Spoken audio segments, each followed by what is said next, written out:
Bienvenue Pierre-Olivier, bienvenue dans le Creativity Podcast et merci à toi de prendre ce temps pour nous raconter ton parcours. Écoute, bonjour et merci de m'accueillir surtout. Avec grand plaisir. Alors Pierre-Olivier, moi j'ai plein de questions pour toi parce que tu es un Français qui fait du business aux États-Unis, tu as une agence qui a l'air super intéressante, tu es le PDG d'une agence qui s'appelle DigiDust. Tu es aussi dans plusieurs business. Alors, on ne pourra pas parler de tout, on n'aura pas le temps. Mais en tout cas, tu es, impliqué dans une entreprise qui s'appelle Heart. Donc, je sens qu'il y a un petit jeu de mots aussi derrière. Tu vas nous en parler en détail. Déjà, est-ce que tu peux te présenter en deux mots parce que tu as voilà, tu as plusieurs cordes à ton arc. J'aimerais qu'on remette un petit peu le contexte pour les gens qui nous regardent. Euh, alors, en fait, j'aurais du mal, enfin, j'ai essayé de me présenter, j'aurais un petit peu de mal parce que, comme tu dis, j'ai beaucoup de cordes à mon arc et ce qui est un défaut, en fait, tu sais, je suis un entrepreneur facile, c'est que je ne sais pas dire non, en fait. Mais je travaille dessus. Mais concrètement, donc, j'ai commencé le marketing digital en 96. Il y avait déjà de l'Internet à l'époque. On appelait ça des webmasters, si ma mémoire est bonne. C'était pas du tout des digital agencies ou quoi que ce soit. D'accord? Et à l'époque, j'ai déjà commencé à travailler avec des grandes boîtes que j'ai aidé à bâtir des sites web, des choses comme ça. J'étais encore étudiant, donc ça a fait de moi l'étudiant le plus riche du campus, à part ceux qui étaient déjà arrivés riches, mais je veux dire de son propre travail. Donc c'est moi qui payais les bouteilles en boîte, en gros. Et Ça, c'était en France à l'époque. ça, c'était en France, c'était à Tours, en fait, D'accord, en ok. 96, donc. Et ensuite, j'ai été patron d'une boîte qui s'appelle freelance.com pour la France et puis pour les opérations européennes. Et c'est une boîte qui s'est cotée en bourse un peu plus tard, donc ça a été plutôt sympa. Et j'ai toujours eu des activités autour du digital marketing. Et comme j'avais un peu d'argent de côté, j'ai commencé à investir dans des startups. Ça, c'est pas toujours très bien passé, évidemment, malheureusement, mais ça fait partie du jeu. Donc, c'est une des règles c'est une règle de ce type de practice. Et pendant des années, en fait, avec ma femme, j'ai une femme et trois enfants, et avec ma femme, en fait, on se disait, ce serait quand même bien que les enfants grandissent à un endroit où ils peuvent voir que le monde est plus grand et tout ça. Et, euh, et moi, de mon côté, bah, je dis pas que j'étais très successful, mais sans m'en rendre compte, j'étais dans une zone de confort, en fait. J'étais dans une espèce de routine D'accord. où ça ronronnait, ça fonctionnait, je gagnais ma vie correctement. Enfin, voilà. Et un jour, donc, enfin, ça faisait déjà des années qu'on venait en Floride.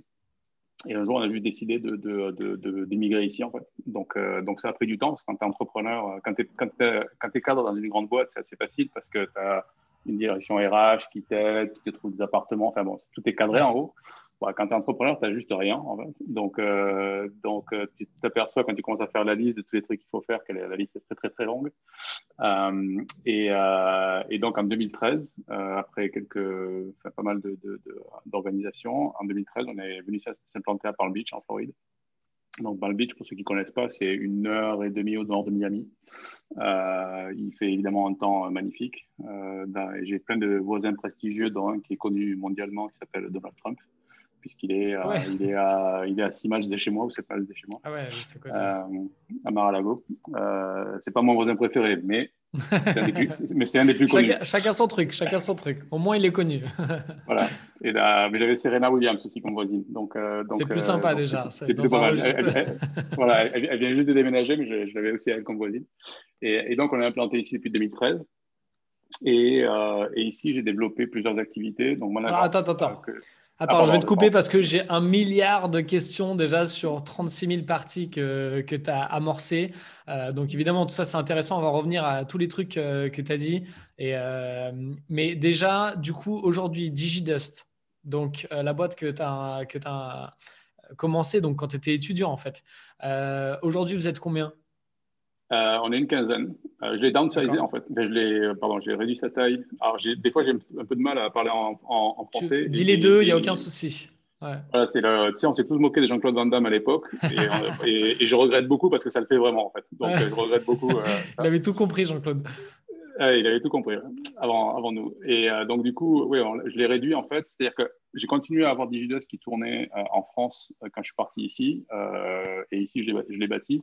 Mais en France, ça s'est mal passé pour des tas de raisons en fait. Et du coup, on a fermé les activités en France. Donc maintenant, c'est plus qu'aux États-Unis. Et quand on était en France, on faisait quasiment tout dans le digital marketing, que ce soit du social media marketing, que ce soit des sites web, que ce soit des applications mobiles sur Android ou sur iPhone.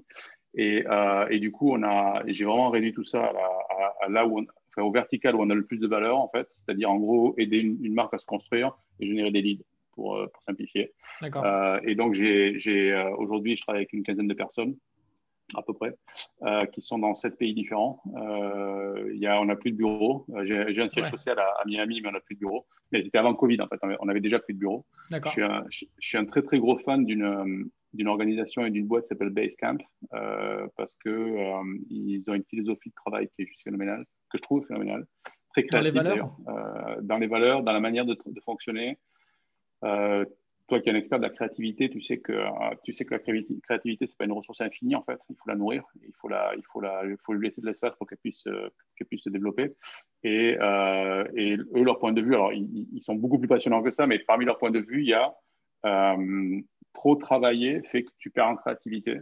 Hmm. Et donc du coup, de temps en temps, tu dois juste te poser, tu dois rester, on va dire, l'esprit ouvert à ce qui se passe autour de toi, et pas juste focus sur ton Mac Et puis, et jamais lever la tête, quoi. il y a trop travaillé aux US et il y a trop travaillé en France aussi, hein. C'est pas les mêmes standards, hein, d'après ce que j'ai compris. On peut en parler parce qu'en fait, j'ai été choqué, en vrai, Ah parce ouais? que tout le monde dit que les Français sont feignants. Enfin, sont feignants. Pas feignants, mais Non, mais il y a une travaillent peu. certaine mentalité fonctionnaire parmi certains pans de la population. C'est pas tout le monde, évidemment. Et donc, toi, t'as pas ressenti forcément ce choc. Non. Ici, à partir de 5h, 5h30, tout le monde s'arrête de travailler quasiment. Pas les execs, enfin, pas les execs ou les entrepreneurs ne s'arrêtent Ouais, jamais de travailler, mais la majorité des gens s'arrêtent de travailler à 5h. Et j'ai été choqué parce que quand je suis venu ici, en fait, j'avais des bureaux. Enfin, j'avais 2 bureaux, puisqu'on était 3 personnes locales ici, et les autres étaient en ligne. Et, euh, et quand j'arrivais au bureau le matin, j'étais le premier sur le parking. J'étais toujours garé devant la porte, puisque t'arrivais à quelle j'avais des heure? places. Pas très tôt. Enfin, j'arrivais à 7 heures, à peu près. D'accord. Et quand je partais, j'étais toujours le dernier sur le parking. Et je partais pas à des heures Ah ouais. dingues. Je partais à 7-8 heures. Tu vois, c'est pas... Mais par rapport à l'image qu'on se fait des Américains qui bossent Ah. tout le temps et tout ça, bah, finalement, j'ai pas été impressionné de ce côté-là, quoi. J'ai Donc été impressionné par ça d'autres choses, concerne mais plus pas par ça. ouais, ça concerne plus les cadres supérieurs, on va dire, donc ce qu'on appelle les executives, Mm. qui eux bossent vraiment plus longtemps, mais bon, ça change pas beaucoup de la France pour le coup, j'imagine. Et le reste, alors, c'est un peu 9 to 5, quoi, le 9h, 5h, et après, on rentre un petit peu chez soi.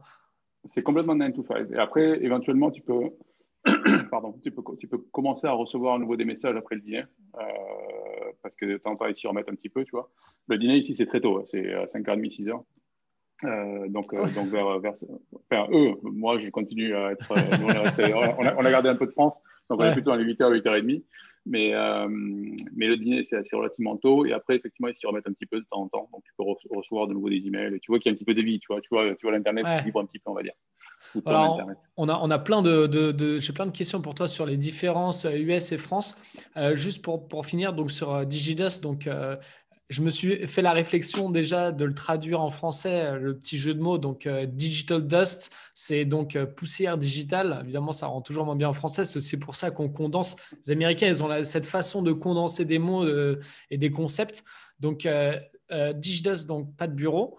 Et comment est-ce que tu vois des inconvénients à ça? Il y a un manque de contact entre les gens parfois, peut-être, ou pas du tout Alors, je suis entouré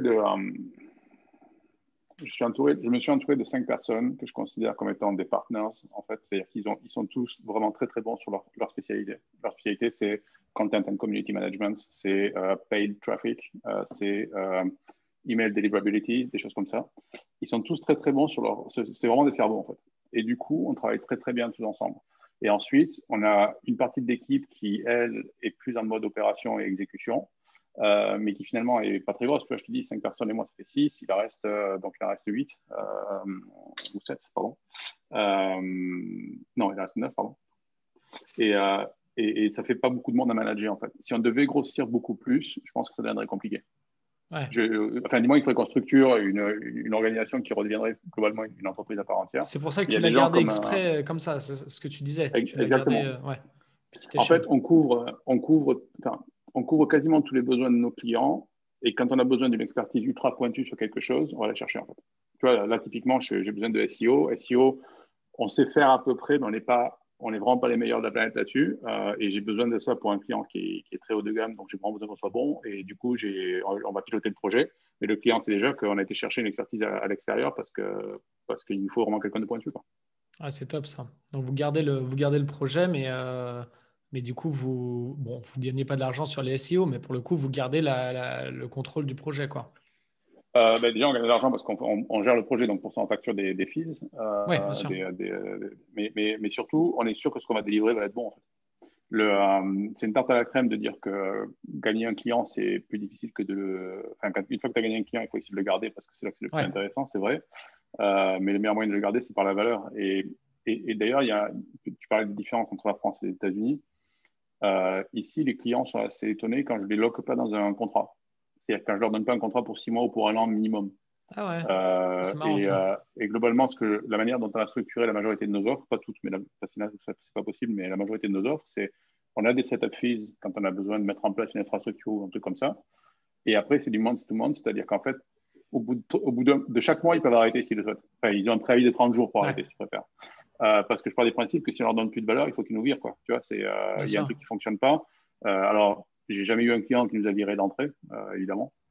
En général, ça se passe par, on voulait être à 10, on est à 7, comment on fait pour arriver jusqu'à 10, quoi.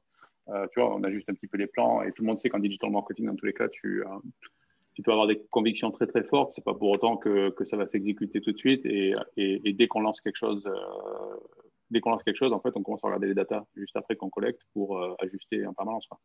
Donc c'est assez rare qu'on se fasse sortir. Mais par contre, ils sont tous étonnés qu'on les loque pas dans des contrats, en fait. D'accord, parce Parce qu'ils ont que ici, c'est l'habitude tout qu'à est fait, chaque fois, quoi. les contrats, ça soit un truc, tu signes et tu peux C'est plus un t'engager. an ou tu vois, c'est 6 mois ou un an, et tout comme ça. Donc D'accord. mais on est beaucoup plus à l'aise dans ce contexte-là, en fait. Et donc, à chaque fois, je fais un petit pas en arrière hein, pour essayer de quand même de détailler la situation. Je pense aussi aux personnes qui nous écoutent, qui sont intéressées par le business, mais qui sont aussi intéressées en même temps par ton parcours, le fait d'aller aux États-Unis. Euh, Personnellement, qu'est-ce que tu peux partager dans cette initiative? Pourquoi aller aux États-Unis? Tu disais par rapport à tes enfants, voir le monde est plus grand. Est-ce que tu peux détailler un petit peu là-dessus? Euh, oui, bien sûr. Tu as le droit Il de y a, il y a- cracher il y sur a- la France, hein, t'inquiète, il n'y a pas de souci. alors non, justement, moi, je fais pas ça du tout. Je fais pas ça du tout.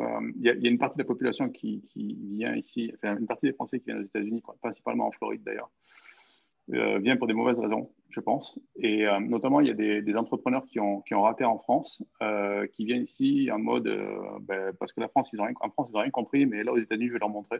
Ouais. Et en général, ils ne se rendent pas compte qu'ici, c'est 1000 fois plus agressif, en fait. Donc, s'ils ont raté en France, ça ne veut pas dire qu'ils ne peuvent pas réussir ici, mais ils ont intérêt à venir avec d'autres recettes parce qu'ils vont juste rater plus fort ici, en fait. Et, Hmm. quand le rêve américain existe toujours, moi je pense qu'il existe toujours, et je ne veux pas dire que j'en suis une preuve, mais pour l'instant ça se passe plutôt pas mal. Mais il faut aller le chercher, tu vois, les 3 premières années ici. Tous mes amis qui étaient déjà ici m'avaient dit il faut 3 à 5 ans pour s'implanter, en fait. Et je pensais que, ouais, ok, 3 à 5 ans, mais si tu bosses plus dur, bon, finalement, peut-être que c'est Hmm. un an, enfin, voilà, quoi. Et en fait, les 3 premières années de ma vie ici, professionnellement parlant, du moins, ont été les plus dures de ma vie. Je n'avais jamais travaillé comme ça, j'avais jamais autant ramé que ça, j'ai jamais pris autant de portes dans la figure que ça, parce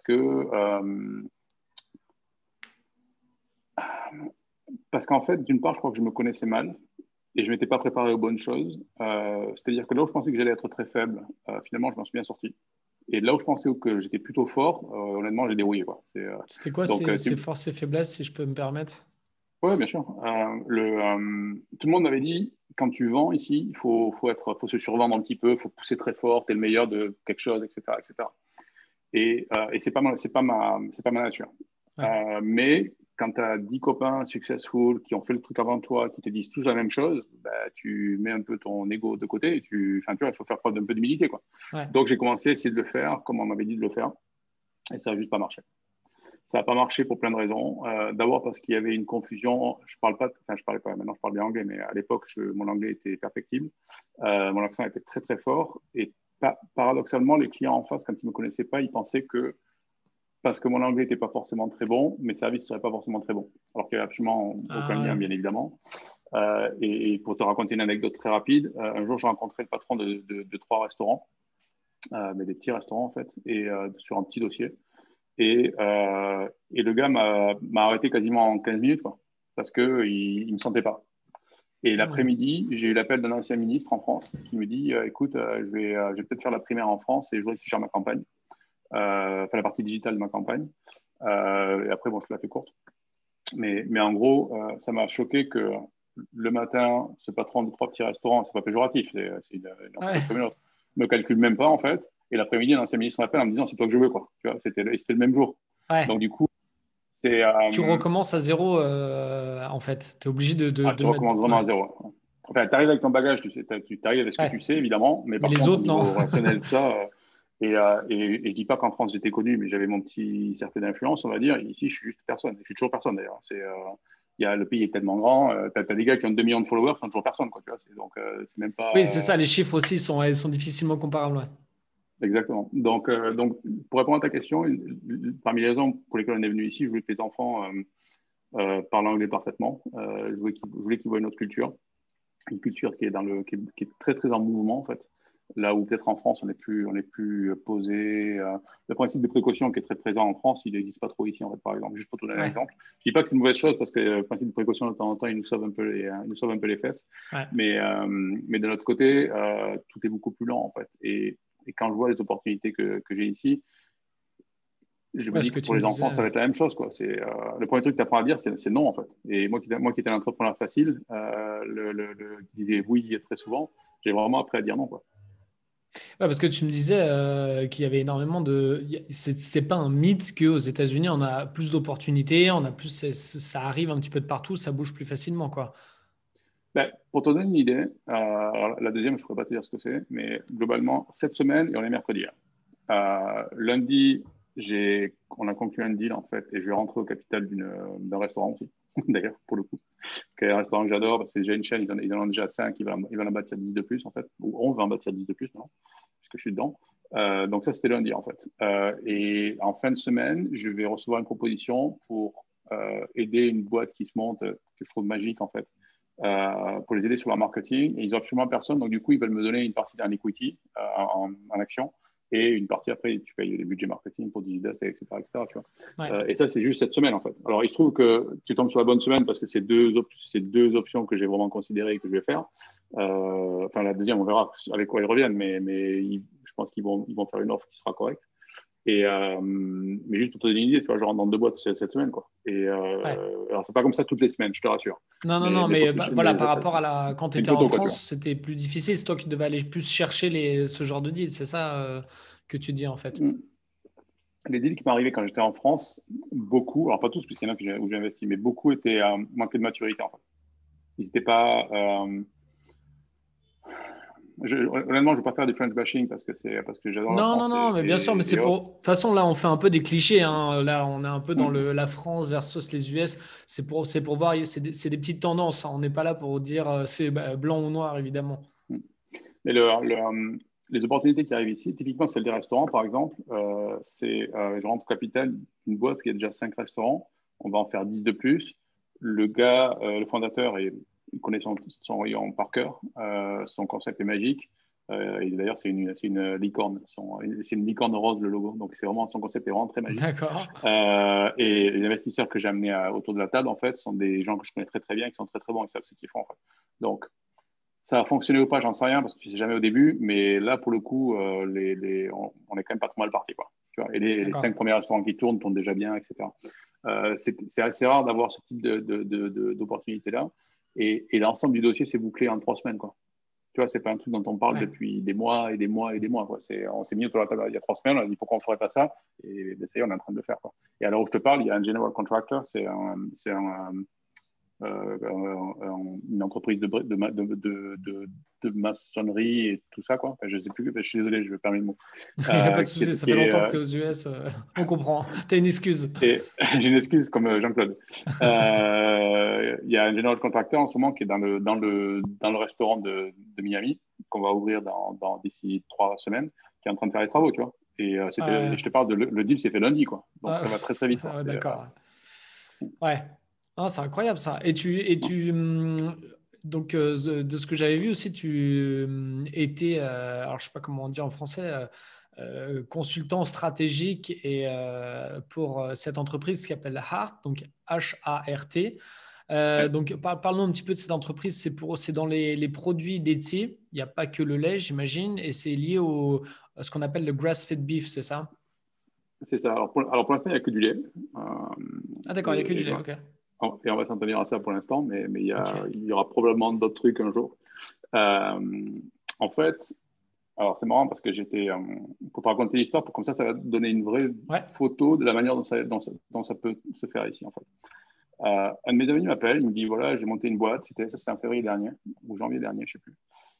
J'ai monté une nouvelle boîte, je quitte celle où je suis. Il avait une boîte qui était cotée en bourse, en plus très successful, tout ça. J'ai monté une boîte et je voudrais que tu viennes parce qu'avec quelques amis, ils appellent ça pick your brain. Je voudrais que tu viennes, comme ça, on réfléchit pendant 2 jours. Le soir, genre on fait une brainstorming, bringue et quoi. Ouais. exactement. S'inspirer les uns des autres, ouais.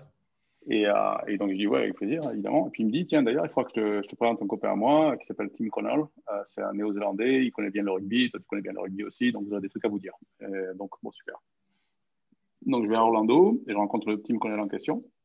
On fait les meetings, tout ça. Mais Tim était super, super sympa avec moi. Il passait beaucoup de temps avec moi. Je me disais, OK, bon, d'une part, il est super sympa lui aussi. Donc, peut-être qu'on a, tu vois, de temps en temps, ça connecte bien, c'est tout. Ouais, Et puis, le rugby jouait. Et puis, peut-être que le sujet l'intéressait pas plus que ça sur la boîte de mon autre copain. Donc, il passait beaucoup de temps avec moi, en fait, je trouvais. Et, euh, et à la fin, il vient me voir. Il me dit, écoute, j'ai une boîte qui fait du lait. Donc, il me pitch le Hard Dairy. Il me dit, on fait le meilleur lait des États-Unis. Et maintenant, je peux te dire que c'est le cas. Et je voudrais que tu viennes t'occuper de marketing digital. En fait. Je dis, écoute, ouais, je te fais une proposition à mon agence. Et puis voilà. Et il me dit, non, pas ton agence, je voudrais que toi, tu viennes. Alors, enfin, moi, je ne cherche pas de job parce que j'ai déjà ouais, largement assez de trucs à faire. Mais il m'a fait une proposition que je ne pouvais clairement pas refuser, en fait, où il y a beaucoup d'equity. Enfin bon, c'est un super package. Et d'accord. surtout, le produit est magique. Donc, j'ai voulu réfléchir avant de lui dire quoi que ce soit. Et il m'a fait envoyer du lait, en fait. Il m'a envoyé ce qu'on appelle un care package, qui est en gros une dégustation du lait en question. D'accord. Et le lait est juste magique, en fait. Et alors, Alors, en ça quoi va il est pas parler. magique et en quoi le produit est magique? euh, T'as le droit de faire la en, pub, hein. On en sait que t'es France, dedans, mais c'est moi qui demande. bon, d'accord, je vais faire de la pub alors. Non, mais en France, vous ne pouvez pas vous rendre compte parce qu'il y a quand même des très bons produits en France. Si tu veux du bon lait, tu Je trouves du pense bon qu'on lait en s'en rend pas France. compte. Je pense qu'on s'en rend pas compte, ouais. Voilà. Ici, le marché du dairy est complètement, enfin, de food and beverage d'ailleurs. Food and beverage, le marché est complètement cassé en fait. D'accord. Euh, je vais te donner une idée. Donc, ce lait, en fait, pourquoi il est meilleur que les autres parce qu'il check toutes les cases en fait des bons comportements que tu dois avoir en 2021 en fait. Le premier, c'est que ça a été les premières fermes à être certified human, c'est-à-dire aux États-Unis, c'est-à-dire qu'en fait, la partie bien-être animal dirige toutes les autres décisions. En fait. C'est-à-dire, si c'est pas bon pour l'animal, tu le fais pas quoi. Ouais. Alors, je fais une parenthèse, on fait du lait. Hein. Je sais que c'est exploiter l'animal pour que Oui, l'animal donne du lait, bien etc., sûr. etc. Bon, mais à partir du moment où on sait que le lait va rester une denrée consommée par des millions et des millions de personnes pendant 4, 5, 6 générations, pour l'instant, on essaie de le faire correctement. Donc, on a été la première ferme certified human. Derrière ça, les vaches sont ce qu'on appelle grass-fed, comme tu l'évoquais tout à l'heure, mais 365 jours par an. C'est Alors, pas on un va détail, essayer parce de que quand tu traduire grass-fed nourri à l'herbe, nous, en fait. ouais, nourri au pâturage, enfin nourri à l'herbe. Ouais. Mais 365 jours par an, c'est important parce que quand tu dis pour mettre grass-fed sur ta bouteille, en fait, aux États-Unis, il suffit que tes vaches soient nourries à l'herbe pendant 150 jours par an. D'accord, Donc, quand ouais, tu connais le la moitié capitalisme du temps. américain, tu imagines ce qu'ils mangent le reste du temps, quoi. Voilà. Et elles sont généralement confinées. En fait, tu vois, ce sont des factory farms. Quoi. Et les factory farms, c'est clairement l'enfer sur Terre, quoi. Donc, elles sont nourries à l'herbe 365 jours par an, elles vivent dehors, elles ont l'équivalent d'un terrain de football pour 1,3 vaches. Alors, on ne coupe pas les vaches, mais ça te donne une idée, en fait. D'accord. Parce qu'on veut vraiment que ce soit free C'est range. énorme. En fait, elles sont athlétiques, ouais, c'est énorme. Hein. Elles sont athlétiques, en fait. Du coup, c'est une race particulière de vaches qui fait qu'on appelle ça des vaches A2. C'est une protéine particulière qui fait qu'il y a beaucoup de gens qui disent, moi, je suis lactose intolerant, je suis Ok. intolérant au lactose. Ouais. Mais en fait, ils ne sont pas intolérants au lactose. Ils digèrent mal le mauvais lait, en fait. Et en général, c'est Ah. du lait qu'on appelle A1. Alors, il y en a qui sont intolérants au lactose, c'est pas à Oui, oui, bien sûr. 100%. Mais la grande majorité, ils ne sont pas intolérants au lactose, en fait. Ils ont juste du mauvais lait, quoi. Euh, pardon. Et après, pour te donner une idée, tout le monde pointe du doigt, en fait, l'industrie laitière ou la chaîne agroalimentaire et les fermes en particulier pour leur impact négatif sur le climat. C'est complètement vrai sur tout ce qui est factory farms. C'est même dramatique. C'est pas vrai pour tout le monde. Et typiquement, nos fermes, elles sont régies sous des principes qu'on appelle regenerative agriculture, qui doit être en français agriculture régénérative, peut-être, Régénérative, ouais. ouais, ou régénérative, qui font que. Bon, je te la fais courte d'abord parce que je ne suis pas spécialiste, donc je ne vais pas commencer à Non, dire non, des non, mais bêtises, mais c'est pour avoir le contexte, bien sûr, hein. ben, pour donner le contexte, sur une année d'opération, notre impact climatique, c'est comme si on avait retiré 7000 voitures de la route, en gros. D'accord. C'est-à-dire que plus on opère, plus c'est bon pour le climat. Et c'est un truc que tu as entendu par ailleurs en fait sur l'industrie laitière, sur l'industrie de fermière, sur l'agriculture parce que tout le monde est sur des clichés, quoi. Et les gens s'imaginent que les petites fermes gérées par des familles, c'est mieux parce qu'il y a 3 vaches dans un champ qui sont jolies, etc. Et c'est souvent le cas, mais ça peut ne pas être le cas. Tu peux avoir des petites fermes qui Ouais, font c'est pas n'importe si quoi, en simple. fait. Tu as entendu C'est déjà pas si des simple trucs, que ça, quoi. en fait. Ouais. Tu peux pas dire, moi, je sais pas, toutes les généralités sont toujours fausses, en fait. Tous les Français sont créatifs. Non, tous les Français sont pas créatifs. Beaucoup sont créatifs. C'est une généralité, ça? Donc, Alors, voilà, et quand j'ai goûté. ouais, pardon, vas-y, dis-moi. Non, et juste pour te dire que quand j'ai goûté le lait, en fait, j'ai rappelé Tim derrière et j'ai dit que bah, c'est bon, je suis à bord, quoi. Parce qu'il Ah est ouais, juste très, très par le bon. produit, t'as convaincu, quoi. Ouais, puis ça a Ce tellement qui entoure le d'impact. produit, ouais. En gros, je viens d'avoir 50 ans. J'ai envie de faire des choses qui sont positives, quoi. Enfin, Ouais. quand tu fais du marketing toute ta vie, tu passes ton temps à vendre et tu vends des trucs qui sont bien et tu vends des trucs qui sont. Enfin, je dis pas que c'est pas bien, mais juste, c'est pas magique, quoi. J'ai arrêté de dire magique avec un magicien, d'ailleurs. Je Ouais, sais t'as pas dit pourquoi. beaucoup magique. Non, mais c'est très bien dans ce Ouais, podcast. C'est top. voilà. Bon, c'est pas, je veux dire, c'est pas super excitant, en fait. Ouais. Et à ce projet-là, en fait, c'est si je devais arrêter tout ce que je fais professionnellement pour ne faire qu'une chose, je pense que je ferais ça. Parce que le potentiel est énorme. Après, c'est une vraie start-up, hein. C'est-à-dire qu'aujourd'hui, on est tout petit, enfin tout petit. On doit faire, je ne sais pas si j'ai le droit de donner des chiffres, en fait. Bon, Mais attends, parce que moi, vas-y. j'ai deux petites questions et la deuxième, elle va toucher à ça. La première, déjà, bon, c'est une question un petit peu naïve et on peut se poser cette question-là sur toutes sortes d'entreprises innovantes, mais sans donner la recette secrète. Pourquoi, dans ce cas-là, les autres entreprises ne le font pas? Si vous pouvez checker toutes les cases, comme vous dites, c'est meilleur, il y a moins d'impact. Et pourquoi? Parce que les autres vont vendre moins, mais à la fois, vous, ça fait votre plus-value. C'est, alors, en fait, c'est une question phénoménale. Euh, et je vais y répondre juste après.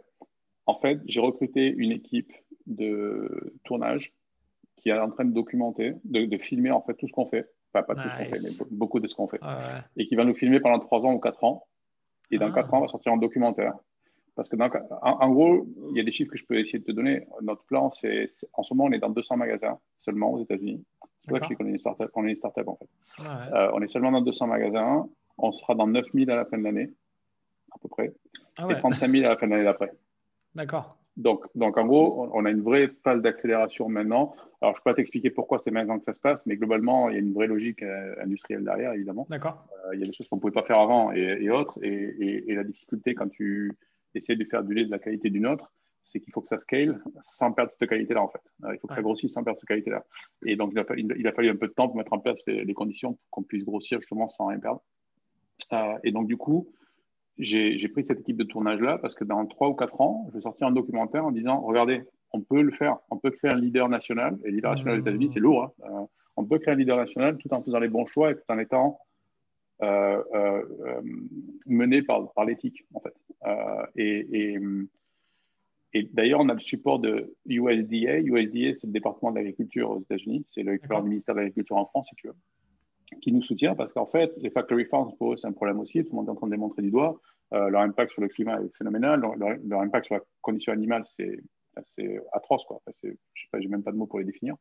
Et, euh, et donc, du coup, mais les lobbies, en fait, quand ils parlent à USDA, disent, oui, mais on ne peut pas faire autrement, en fait. Ou vous n'allez pas mettre tant de dizaines de milliers de personnes au chômage. Ou, en fait, tu vois, il y a toujours des bonnes raisons, en fait, pour Ouais, mais ne les pas lobbies trop sont changer très le système. puissants. Très puissants aux Bon, États-Unis, les lobbies, hein. On a tendance à l'oublier évidemment. en France. Ouais. Mm. Et donc, du coup, pour USDA, c'est aussi une manière à nous aidant, c'est aussi une manière de dire, bah, si, vous voyez bien que c'est possible et que vous faut arrêter de tout ruiner avec ce type de pratique-là, parce qu'on peut nourrir tous les États-Unis ou on peut nourrir toute la planète avec des meilleures pratiques. En fait. Donc, je suis assez excité par ce projet-là. Et on verra ce que dira le documentaire à la fin. Et si des fois on se plante, on sortira quand même le documentaire. C'est une décision qu'on a prise, en fait, pour dire, ben voilà pourquoi on s'est planté, ben voilà comment on s'est planté, voilà ce que vous ne devez pas faire, mais essayez quand même, parce qu'il y a un chemin, quoi, tu vois, c'est Hmm. possible, en fait. Ah, c'est top cette Donc, histoire de documentaire. C'est une ouais. bonne stratégie marketing et même ça peut être révélateur, comme tu l'expliques, que ça marche ou ça marche pas. Et du coup, les autres entreprises qui disent bah, on n'a pas le choix, on est obligé de faire de cette manière-là, est-ce qu'elles ont vraiment pas le choix ou est-ce qu'elles le font par une solution de facilité?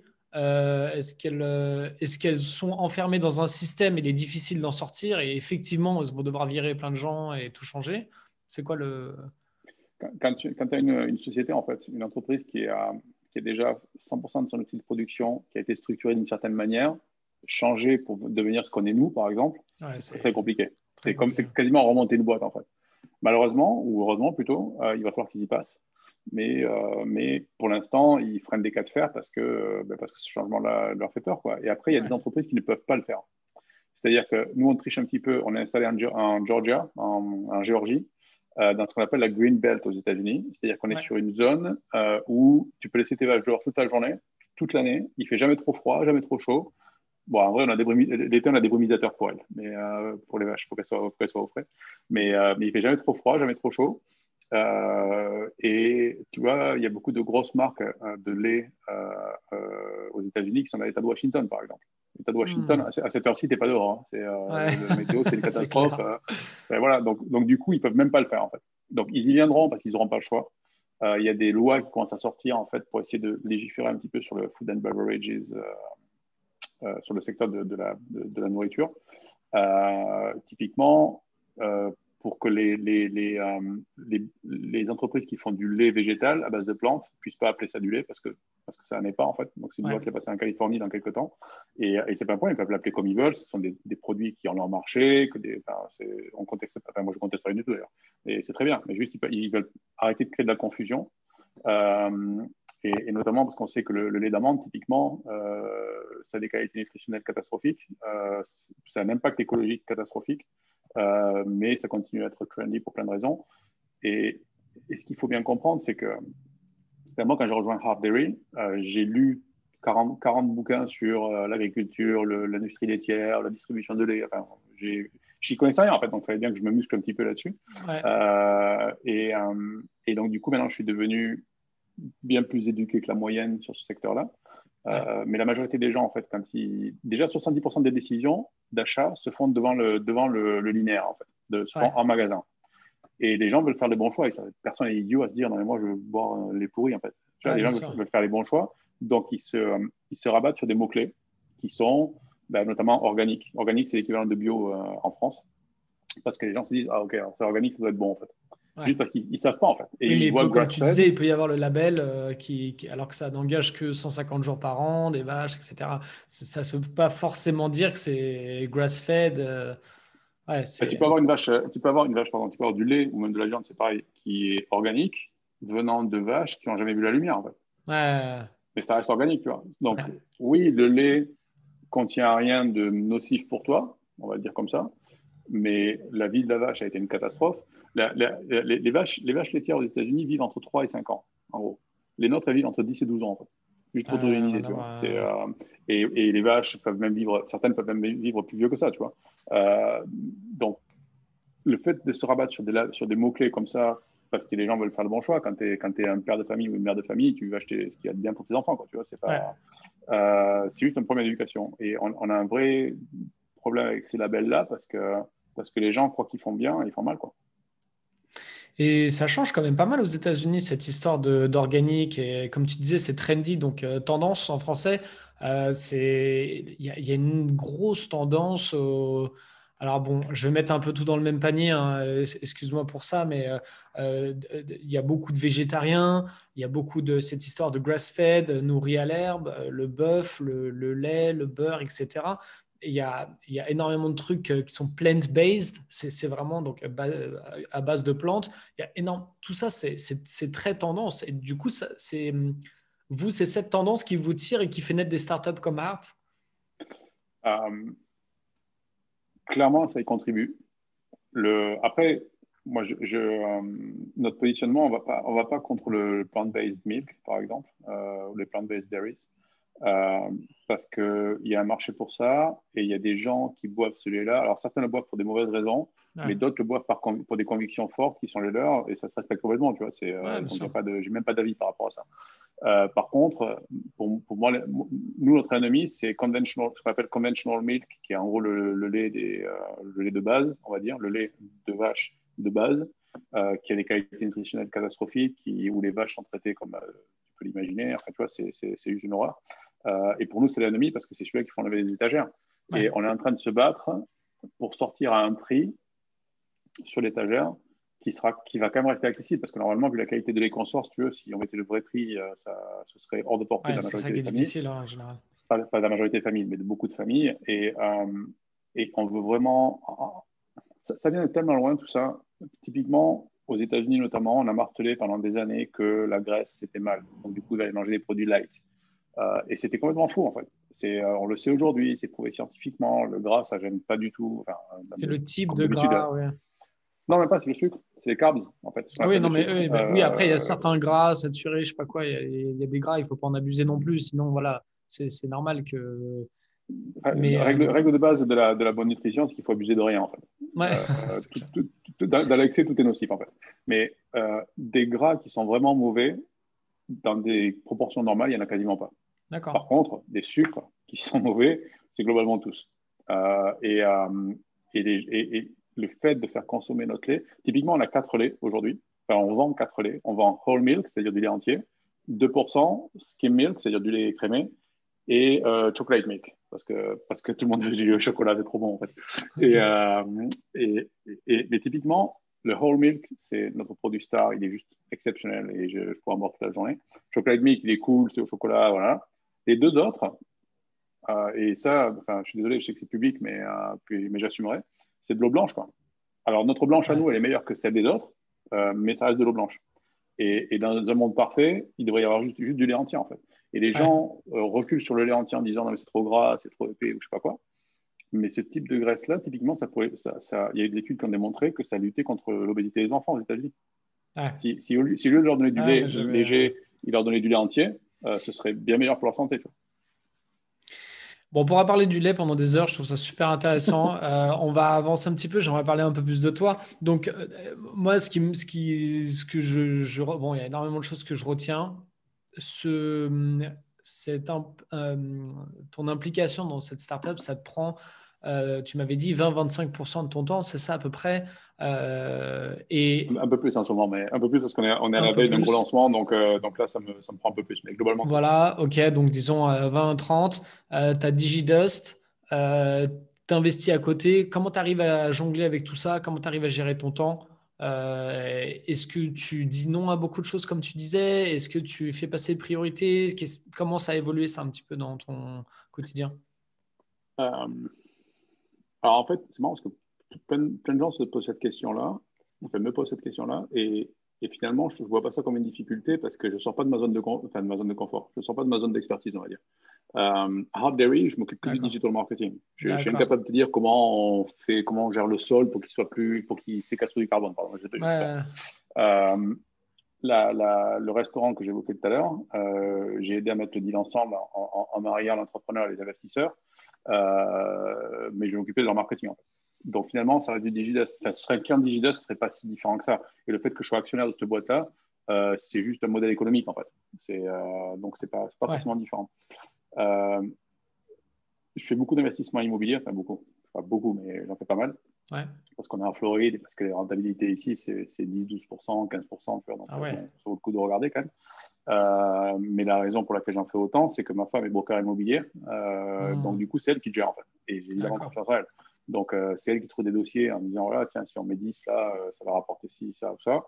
Soit tu vas le louer après, soit tu vas le revendre après travaux ou autre. Mais moi, je suis juste là, j'arrive juste à la fin de la décision finalement. Et c'est pas moi qui fais, quoi. Tu vois, je fais le D'accord, chèque, ouais, donc tu arrives qui est bien déjà.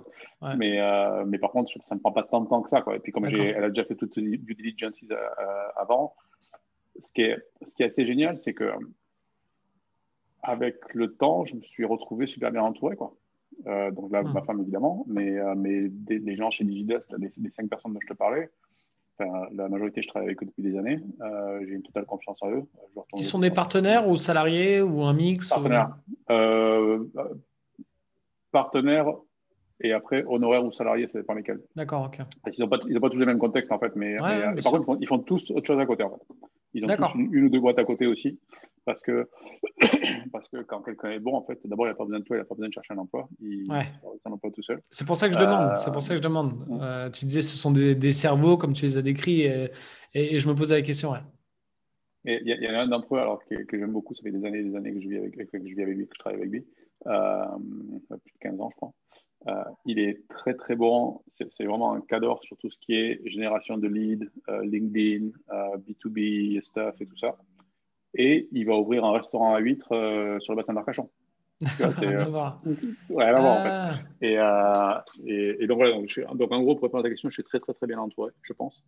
Euh, et c'est des relations que j'ai bâties sur des années et des années. Donc le fait de pouvoir se connaître à fond et pas se calculer, en fait, c'est vachement bien. du coup, tu as toujours Euh, été entrepreneur? Parce que vu que tu as ouais. commencé quand tu étais étudiant, t'as jamais. Alors, tu as dit que tu as été patron d'une boîte quand tu étais. J'avais un statut de salarié. J'étais directeur général, donc D'accord. j'étais mandataire social. Voilà, ouais. J'ai été actionnaire aussi, mais j'avais un statut de salarié, effectivement. Mais c'est D'accord. pas, mais j'ai rien contre les salariés, c'est très bien. Hein. Enfin, chacun fait son chemin. Voilà. Et ce que j'ai appris en venant ici, c'est que le modèle économique en question, la manière dont tu es payé, peu importe. C'est comment on fait pour que tout le monde travaille ensemble, tu vois. Et Ouais. il y a ouais, j'allais dire 2 personnes, il y a plus que ça en fait. Il y a quelques personnes chez Digidesk, par exemple, qui ne sont pas employés de la société. Je les paye à 100%, ils travaillent que pour nous, mais ils ont un statut qui serait équivalent d'un freelance, quoi. Et je sais que les freelances, normalement, devraient pas avoir le lien de subordination et tout ça. À un Ouais. niveau global, tout le monde s'en fout, en fait. À un niveau mondial, tout le monde s'en fout. Y en a un, je ne sais même pas dire dans quel pays il est, en fait. Je sais dans quelle zone il est, mais je ne suis pas sûr du pays, en fait. Il est en Oui. ex-Yougoslavie, mais je ne sais pas s'il est en Serbie, en Croatie ou autre, et je m'en fous, en fait. Ouais. Tu vois, donc je laisse faire son truc et tout le monde est content à la fin, quoi. Et j'adore là, on revient à l'organisation autour de similaire à Basecamp, où WordPress se gère de la même manière aussi. Tu laisses les gens où ils sont, tu les payes correctement pour ce qu'ils font, ils travaillent à leur rythme. Il y a des échéances, en fait, quand il faut livrer un client à 8 heures Eastern Time, ben, c'est 8 heures Eastern Time, tu n'arrives pas en retard, quel que soit ton fuseau horaire. C'est vraiment au résultat, ouais. Euh, mais on est là pour faire quelque chose, pour accomplir quelque chose ensemble et le faire correctement pour générer de la valeur au client. C'est pas plus compliqué que ça, en fait. Ouais. Et donc, de retour à ta question du début, c'est comment je fais pour faire tout ça. Ça impressionne beaucoup quand tu le racontes. Quand tu le vis, c'est pas impressionnant du tout parce que d'abord, je suis super bien entouré. Et puis surtout, alors l'intérêt d'avoir des cheveux blancs, quand il te reste des cheveux du moins, l'intérêt d'avoir des cheveux blancs, c'est que tu as plein de micro-décisions que tu réfléchis même pas comme des décisions, tu les prends juste en fait. Enfin, tu le fais juste en fait. Tu le Ouais, fais grâce à et ton c'est expérience. exactement, c'est pas, t'as même pas besoin d'être intelligent, c'est juste que tu as déjà fait plein de choses, tu as déjà fait plein de gamelles, tu as déjà vu ce qui marchait et tout ça. Donc finalement, tu dis, ça, on va le faire comme ça, ça, on va le faire comme ça. Là où d'autres auraient peut-être passé 3 heures pour prendre la décision, tu vois, voire plus, quoi. Et pareil sur les business plans et tout ça. Honnêtement, je ne fais même plus de business plan maintenant, quoi. Bah, pour Hardery, il y a un business plan qui est fait par d'autres personnes parce que les enjeux économiques sont phénoménaux, donc Ouais. il faut que quelqu'un gère le truc, quoi. Mais sur les petits dossiers, genre le restaurant qu'on ouvre bientôt, il n'y a pas de business plan. On connaît déjà les structures de marge au niveau des produits. On sait combien il faut de personnes qui passent. Alors oui, c'est un business plan. C'est un business plan qui tient sur une feuille, quoi. On sait qu'il y a le trafic qui va bien, on sait combien on a de Ouais, mais coûts et on c'est sait plus combien ça important. rapporte. Voilà, donc après, on va se tromper à 10 000, à 10 000 balles près tous les mois, mais peu importe, 10 000 balles près, tant que tu es cash flow positif, si tu veux, c'est pas très grave, Ouais. quoi. Donc, euh, Non, donc, en fait, une manière de faire autant de choses que ça, je crois que c'est nourri par toutes ces choses-là, être bien entouré, avoir nourri par ton expérience. Euh, et il y a un truc que je trouve assez bien et qui peut être utile pour les entrepreneurs qui nous écoutent ou les gens qui veulent entreprendre, ouais. ou les intrapreneurs, parce qu'entrepreneur, c'est un peu une tarte à la crème. Il y a des gens qui sont en entreprise, qui, en corporate, je veux dire, qui font Ouais. des choses qui relèvent vraiment de l'entrepreneuriat. Euh, Quand j'avais qu'une seule boîte ou qu'un seul sujet, qu'une seule source de revenus, dès qu'elle allait mal, j'étais très très stressé. Dès qu'elle allait bien, j'étais champion du monde. En fait. Ouais. Et en vrai, je n'aurais pas dû me stresser autant que ça. Et par contre, j'ai jamais été champion du monde de rien. En fait. Mais juste comme tu n'as que cette source-là, tu vois, tu es vraiment connecté, tu es vraiment en osmose avec cette source-là. En fait. Depuis que j'ai plusieurs boîtes, que je suis impliqué dans plusieurs boîtes, il y en a toujours une qui va mal, il y en a toujours une qui va bien. En fait. Tu as toujours un problème quelque part, Hmm. tu as toujours un problème de cash quelque part, tu as toujours un problème de je sais pas quelque part. Mais d'autre côté, tu as toujours un super succès quelque part. T'as toujours un... Enfin, tu vois, donc du coup, je dis pas que ça s'annule, mais il n'y a rien qui me stresse plus. Quoi. Ouais, Enfin, il n'y a rien. la diversification t'apporte une sécurité aussi. Mais pour les gens qui sont en France, je sais que les banques prêtent toujours plus à des CDI qu'à des CDD, par exemple, pour les entrepreneurs, encore plus à Ouais. des entrepreneurs, c'est Après, rien de le dire. près tout au CDI plus que tout le monde.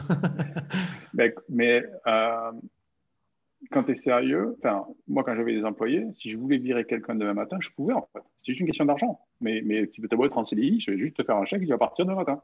Ouais. Et le chèque sera plus ou moins gros, mais en gros, ton emploi n'est pas forcément plus sécur, quoi. Tu vois.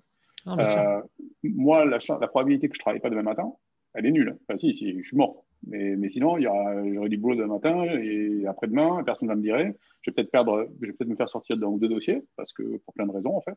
Mais je ne perdrai pas tout en même temps, en fait. Ouais. Donc, quelque part, là, cette espèce d'organisation, j'ai une sécurité de l'emploi, on va dire, qui est plus forte que n'importe quelle autre personne, uniquement parce que je suis multiplié, enfin, pas Ouais. n'importe quelle personne, mais parce que je multiplie les projets, quoi. J'aime bien cette approche-là. Je l'avais déjà entendu d'une manière différente que quand tu es en CDI ou même quand tu es salarié. C'est comme si tu avais un gros client et quand tu es entrepreneur, c'est alors en plus entrepreneur, en plus avec plusieurs boîtes. Donc là, ça renforce cette diversité. Ça crée un filet de sécurité parce que tu as une multitude de clients. Tu peux en perdre un, le filet de sécurité, il reste ici. Et j'aime beaucoup cette approche parce que ça vient bousculer un petit peu cette image qu'on a de l'entrepreneuriat qui est ultra risqué, alors que pour moi, pour un entrepreneur et pour beaucoup d'autres entrepreneurs, et c'est ce que tu as l'air de dire aussi, quand on a un emploi, en fait, c'est plus risqué si on regarde de plus près sur le papier. Alors bon, en France, on a la chance d'avoir le chômage, etc., mais se faire sortir, bon, au bout d'un moment, c'est une autre vision des choses. Et aux États-Unis, il n'y a pas aussi le même chômage qu'en France, donc c'est Non. encore plus renforcé, je pense. Et toi, c'était quoi les obstacles que tu as rencontrés en tant qu'entrepreneur au cours de ta carrière? J'imagine plein, mais les principaux, comment tu as pu les surmonter un petit peu Après, c'est hyper personnel Euh, hein, comme approche, mais non, non, je suis juste en train de trier dans tous les obstacles. Il y en a tellement. Il y en a un, j'avais fait il y a très longtemps, j'avais fait un TEDx là-dessus, en fait. J'avais parlé d'un TEDx là-dessus c'est quoi sur ce que le moi j'appelle. titre pour qu'on puisse le regarder? Tu te Je souviens plus? sais pas, c'était en On tapera 2012. ton C'était en nom. 2012. On tapera ton nom. Ouais, sur YouTube, ça y est, quelque part. Et en plus, ce jour-là, j'étais malade. Enfin, j'ai fait tout ce qui. Enfin, ce TEDx, c'est catastrophique en vrai. Parce que j'ai fait tout ce D'accord. qu'il fallait pas faire. C'est-à-dire que je l'avais bien Ouais. préparé et tout ça. Et 24 heures avant, j'ai changé d'avis sur le sujet. Donc, Ah, du coup, voilà. Et il se trouve que pardon, le jour où je l'ai fait, j'étais malade en plus. Donc, ça se voit pas d'accord. trop sur la vidéo, mais je transpire. Enfin, je transpire. Mais je transpire pas parce que je suis stressé. Je transpire parce que Ouais. j'ai de la fièvre, en fait. Donc, ben voilà, peu importe. Mais en gros, le contenu, et c'est quelque chose que j'ai quand je parlais d'obstacles, c'est ce que j'appelle les corbeaux, en fait. Chaque fois que tu veux monter quelque chose, tu as tout le monde qui arrive pour t'expliquer pourquoi il ne faut pas le faire. Tout ce qui va Hmm. t'arriver, qui est grave et tout ça. Et en fait, cette espèce d'attitude anxiogène fait que beaucoup de gens ne se lancent pas. Maintenant, si tu es pragmatique, je prends mon exemple, mais ce n'est pas parce que je suis exemplaire, c'est parce que là, pour le coup, il est assez significatif.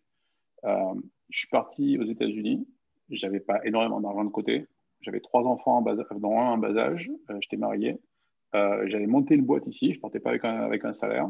Il fallait que j'achète une maison, que je trouve une maison. Il fallait que j'achète deux voitures parce que ici, sans voiture, tu Ouais. nulle part. C'est pas New York, hein, c'est Palm Beach, c'est pas urbain, quoi. Euh, donc concrètement, ça ressemble beaucoup à partir à l'aventure en fait. Mais en vrai, j'avais quoi à perdre?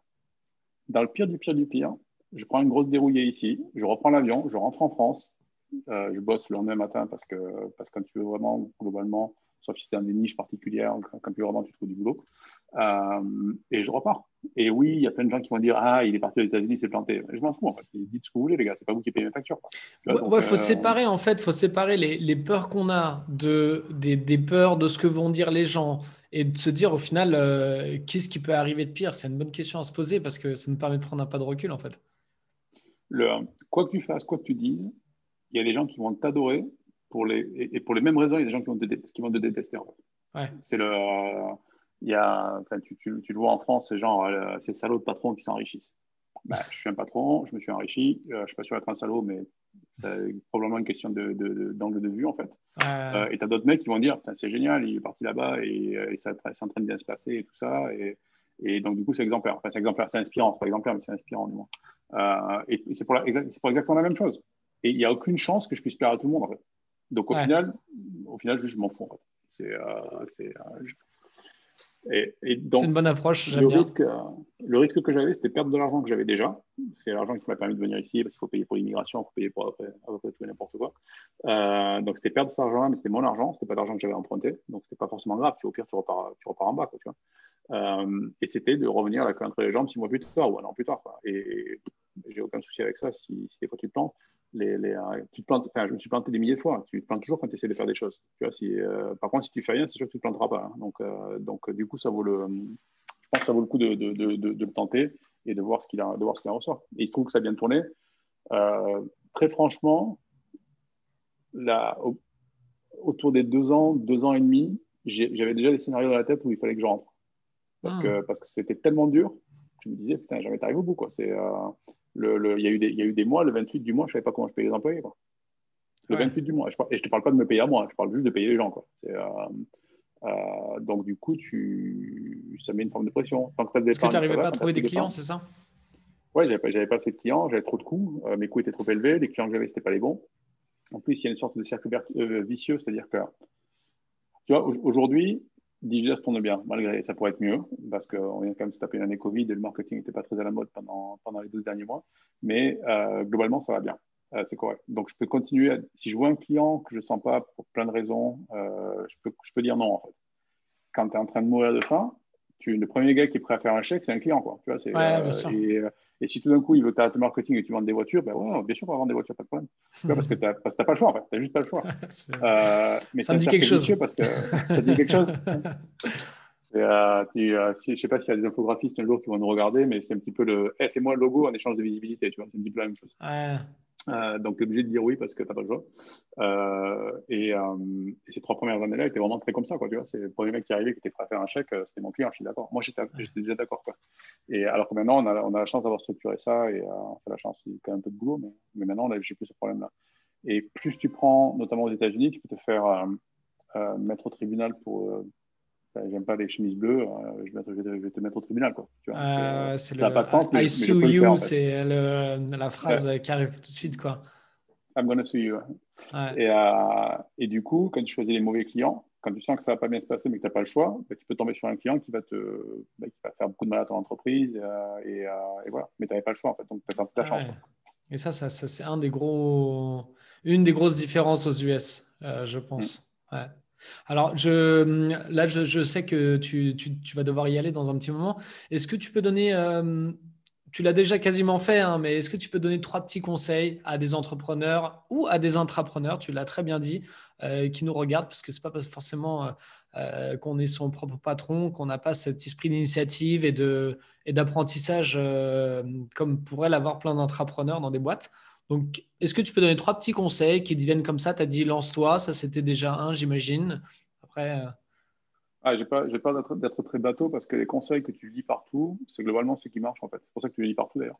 ouais, Le premier truc, c'est que je crois que c'est Audiard qui a dit que deux comptes qui marchent vont plus loin non, un compte qui marche va plus loin que deux intellectuels assis, quelque chose comme ça. j'aime À un bien moment, il ça. faut commencer à faire des choses, en fait. C'est Ouais, bien d'avoir des plans, c'est bien d'avoir des idées. Je pense que le pire que tu puisses avoir dans ta vie, c'est des regrets. Si j'étais pas venu aux États-Unis, je pense que j'aurais regretté ça toute ma vie. ouais, C'est pas des regrets sur des micro-décisions, tu as fait des erreurs, c'est pas un regret, c'est juste tu as pris une décision dans un contexte. Et tu vois, c'est quelque chose comme. D'ailleurs, le climat, c'est une parenthèse, le climat actuellement sur les réseaux sociaux, notamment en France, gonfle à cause de ça, c'est que des gens jugent des actes du passé sur la base du contexte d'aujourd'hui, en fait. Et Donne un exemple. Il y a un exemple qui te vient en tête là? J'ai pas suivi ce climat.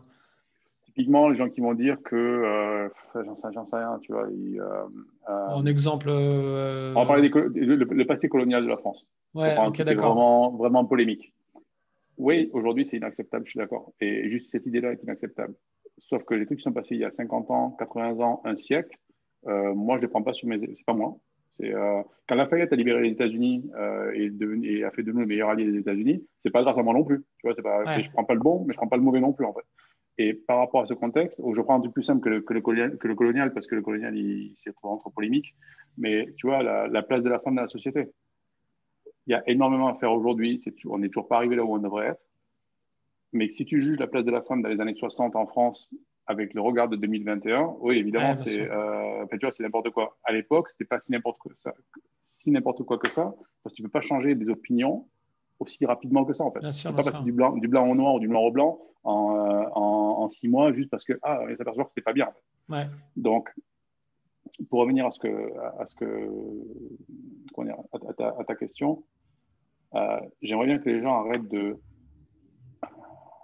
juste trouver un problème à chaque solution, en fait, et juste qu'ils se mettent à faire des choses, Ouais. tout bêtement. Tu vois, juste faites des choses. Tu as une idée, tu veux te lancer sur quelque chose, tu vas sûrement te planter si tu n'es pas bien préparé, mais c'est pas forcément grave, en fait. Tu vas y Ouais. perdre quoi? Tu vas perdre un petit peu d'argent que tu avais de côté? Tu en aurais fait quoi? Sinon, tu aurais été passé une semaine aux Canaries et après quoi? Une fois la semaine terminée, tu as fabriqué 2 souvenirs, mais tu as perdu l'argent aussi, en fait. Donc, tu vois, Ouais. si avoir des regrets, je pense que c'est le pire que tu puisses avoir. Et il ne faut pas juger ça avec les yeux que l'on a aujourd'hui, il faut juger ça par rapport au contexte de l'époque.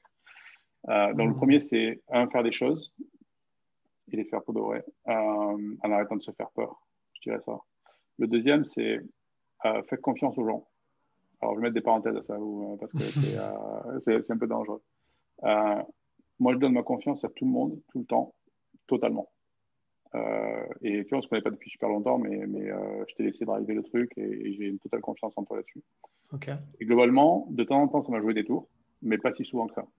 Et si je devais Hmm. comparer avec le temps, imagine que pour faire ce podcast ou cette session aujourd'hui, j'ai attendu 2, 3 ans pour bien te connaître, pour être sûr que, Ouais. on aurait perdu 3 ans, dans 3 ans, je ne sais pas ce qui se serait passé, etc. Là, on le fait en quelques jours, quelques semaines, et j'ai une totale confiance en toi là-dessus, ça va bien se passer. Et, et du coup, on gagne tellement de temps et c'est tellement plus productif que ça permet de faire plus de choses. D'accord. Le troisième, c'est, contrairement à ce que tu entends partout à la Silicon Valley, moi je suis un partisan de la patience et du slow growth, en fait. Hmm. Quand tu j'ai vu plein de gens qui arrivaient pour me pitcher quand j'investissais dans des startups, je le fais toujours, Marc, mais qui me pitchaient, qui me disaient, non mais nous on est le futur Uber de je sais pas quoi, ou le futur Facebook de je sais pas quoi. Si ta notion du succès, si pour toi être successful, c'est devenir Zuckerberg, honnêtement, tu vas être déçu, quoi.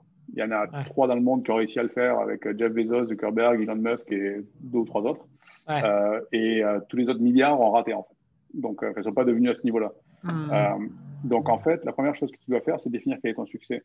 Si tu es, j'en sais rien, moi, tu travailles dans une librairie en France au conseil général de je ne sais pas quoi, mais ton rêve, ça a toujours été de vendre des mugs sur Internet. Et commence par bosser le soir et commence à vendre des mugs sur Internet. Si tu arrives à générer ton premier client, tu es déjà en train de t'approcher du succès, en fait. C'est-à-dire que tu as un gars dans le monde qui s'est dit, ce mug-là, à ce prix-là, là, tout de suite, je l'achèterai bien. Et du coup, ce qui est sûrement un marché, donc tu vas creuser sur ce marché-là, tu vas devenir meilleur. Et si un jour, tu arrives à sortir 2, 3, 5 000 balles de ce truc-là tous les mois, ben, ton side project est devenu un stream de revenus et c'est le début d'un succès. Et si un jour, tu arrives à en Ouais. vivre tous les mois, en quittant le job que tu aimes moins pour te concentrer sur celui-là qui te passionne, là, tu as déjà fait un succès. Tu vis de ton job, tu es passionné par ce que tu fais. Tous les matins, quand tu te lèves, c'est juste génial. Il tarde juste que le réveil sonne pour pouvoir te lever plus vite et aller bosser plus vite. Et c'est ultra épanouissant, en fait. Ouais. Donc, définir ce qu'est le succès pour toi, je pense que ça commence par là, parce que si tu ne le définis pas, tu n'y arriveras jamais. Et pour te donner un exemple dont j'ai parlé il n'y a pas très longtemps d'ailleurs, un de mes amis ici, c'est le plus gros broker immobilier de Palm Beach. D'accord. Le plus gros broker immobilier de Palm Beach, qui est le zip code le plus riche des États-Unis. Ça te donne une idée, en fait. Là, il a vendu la maison. Un broker immobilier, c'est un agent immobilier, plus ou moins. Il a vendu la maison la plus chère de Floride, du sud de la Floride, d'ailleurs, il y a 2 semaines, 140 millions de dollars. Et sa commission, c'est 3 à 6%, ça dépend des cas. Là, c'était que 3%. Ouais. Ce garçon, il gagne entre 5 et 25 millions par an. Ouais. Figure-toi que j'ai eu une conversation avec lui qui m'a marqué, parce que maintenant, il doit avoir une soixantaine d'années à peu près. Euh, et il me dit, mais moi, je ne veux pas m'arrêter parce que je ne veux pas perdre mon mode de vie, en fait. Mais son mode Ouais. de vie, alors oui, il a un mode de vie qui est élevé, mais son mode de vie, il consomme 2 millions par an, en fait. Donc, quand tu fais 25 millions, tu as déjà 10 ans qui sont assurés, les 10 années suivantes sont assurées. Mais, mais quand il me parle de ses clients, il me parle des riches. Je dis, mais tu te rends compte que tu es riche, en fait. Alors, eux sont super riches peut-être, mais Ouais. tu te rends Il compte y que a tu es toujours dans le plus, en fait. 1%. Il y a Tu toujours as plus. toujours un mec qui est plus riche, à Ouais. part pour Elon Musk. Mais et encore, Elon Musk, il avait Bezos il n'y a pas très longtemps Ouais, c'est devant ça. lui, quoi, donc ce n'était même pas le cas. Euh, donc, du coup, il n'a jamais défini son succès. Pour moi, c'est un des mecs les plus. Le mec s'est fait tout seul. Hein. Il est parti de. Il avait vraiment. Alors, lui, pour le coup, rien. Il n'a même pas été à l'université. Il s'est fait virer par ses parents. En fait, tu vois, quand il y a des gars qui partent de rien, lui, il est parti de vraiment rien. Quoi. D'accord. Et il considère qu'il n'a pas encore réussi. Parce qu'il n'a jamais défini ce qu'était le succès, en fait. Donc, en gros, définir son succès, c'est vraiment le truc qui va te permettre de le trouver. Et moi, je me trouve très successful. Je ne suis toujours pas très riche, mais je me trouve très successful parce que j'adore ce que je fais. Je gagne bien ma vie. J'ai mis un tour dessus de la tête de tout le monde, de la famille. Et le frigo a rarement été vide. Bon, les 3 premières années, ça a été un peu chaud. Mais là, maintenant, le frigo est plein. Et on a de quoi se faire plaisir quand on a envie de se faire plaisir. Enfin, tu vois, il y a Oui, tu as zéro raison, en fait. t'as ta propre définition et chacun devrait prendre du temps pour construire la sienne, en fait. Toi qui es quelqu'un qui est très inspirant dans tous tes podcasts et toutes les vidéos que j'ai pu voir, euh, si chaque fois que tu fais une session, si une fois par an tu changes la vie d'un gars, Moi, je suis content. imagine l'impact que tu as eu. Imagine l'impact que tu as eu. Tu as changé la vie d'un gars, en fait. Ouais, ouais. Et ça paraît rien, parce que enfin, on a tellement C'est peur du dur bullshit. c'est dur de se rendre compte de ça. On cherche les chiffres, on voit des chiffres. Ah, elle a tant de millions d'abonnés. Ah, ma vidéo, elle a tant de millions de vues. Mais en fait, surtout quand on est face à des gens, on se rend compte que si quelqu'un dit, mais moi, après ton speech, j'ai fait les choses différemment, c'est énorme. C'est énorme. Ouais. Ouais. Et souvent, et souvent, les gens ont juste besoin d'un petit coup de pouce, en fait. Ils sont prêts à le faire, ils ont envie de le faire, ils ont juste peur, en fait. Ils ont juste besoin d'un petit coup de pouce. Et moi, il y a pas mal de gens que j'ai fait basculer dans l'entrepreneuriat. Enfin, je n'ai pas fait basculer dans l'entrepreneuriat, mais que j'ai aidé à basculer dans l'entrepreneuriat. Justement, juste en mettant leurs doigts sur les risques qu'ils prenaient, en fait. Enfin, les risques qu'ils prenaient pas, plutôt, plus précisément. D'accord. Parce que les gars te disaient, oui, mais j'ai un crédit, etc. Ok, alors c'est quoi le pire? Tu vas devoir vendre ta maison, mais il y a des tas de gens qui ne sont pas propriétaires de leur maison que ça peut faire. En fait. C'est pas un risque, en fait, en soi. Ouais. Tu auras toujours 1000 balles pour te trouver un appartement quelque part. Il sera peut-être petit, il sera peut-être pas aussi joli qu'avant, mais tu auras au moins tenté de faire quelque chose, quoi, tu vois. Donc, le vrai risque que tu prends, en général, il est relativement faible. Mais tu as des gens qui te disent, ah non, mais là, moi, j'ai 20 ans, je n'ai pas monté l'entreprise parce que j'ai pas le bon niveau d'études et j'ai pas d'expérience. Ok. Ouais.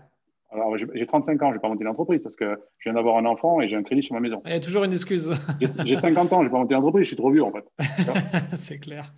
C'est Alors, c'est quoi clair. le bon moment, quoi, tu vois, Ouais. Non, bah écoute, moi je trouve tes conseils top. J'espère que les gens pourront les suivre. C'est pas facile. De toute façon, c'est jamais facile ce genre de conseils, même s'ils sont pleins de sagesse. Et je pense que ça vaut le coup de prendre un pas de recul et de pouvoir parler à des gens comme toi. Moi, c'est aussi pour ça que je fais ce podcast, pour que les personnes qui n'ont pas accès à des gens comme toi puissent avoir cette interaction digitalement.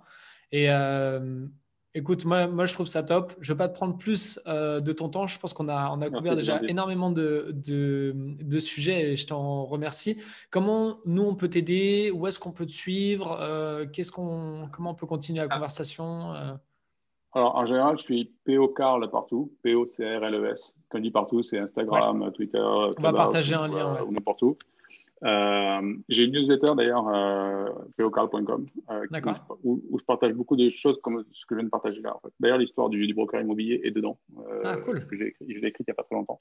Il y a plus de chiffres, mais je l'ai écrit il y a pas très longtemps. Euh, et sinon, non, j'essaie de répondre. Il y a plein de gens qui me posent des questions des fois où j'essaie de répondre.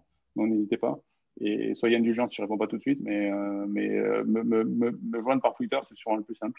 Twitter, ok. Parce que c'est une plateforme que j'aime beaucoup. Et si un jour je suis plus dans le business, qui m'étonnerait, mais bon, si un jour je suis plus dans le business, le seul réseau social que je garderai, c'est Twitter. En fait. D'accord. D'accord. Et je verrai sûrement tous les autres. Mais sinon, ouais, je te dis, il y a PO Carl partout, Instagram, Twitter, Facebook aussi, je crois d'ailleurs. Trop Facebook, bien. n'y allez pas, j'ai vu jamais. Mais D'accord. voilà. Bah, on mettra les liens dans ce cas-là de ton site, ta newsletter, Twitter et tous les liens qu'il te faudra pour qu'on puisse te suivre. Et moi, je te remercie encore une fois. C'était top. N'hésitez pas, ceux qui ont aimé ce petit podcast, à le partager, à le faire écouter à des amis, surtout qui sont intrapreneurs, entrepreneurs, qui veulent aller aux US, que ça peut aider. Je te remercie, Pierre-Olivier. Je ne te prends pas plus de Ben, ton temps. merci. Je te souhaite une très bonne journée et je Et te dis à bientôt. merci pour ton accueil, c'était vraiment top, honnêtement. Je te passe une Merci à super heure. toi. Merci.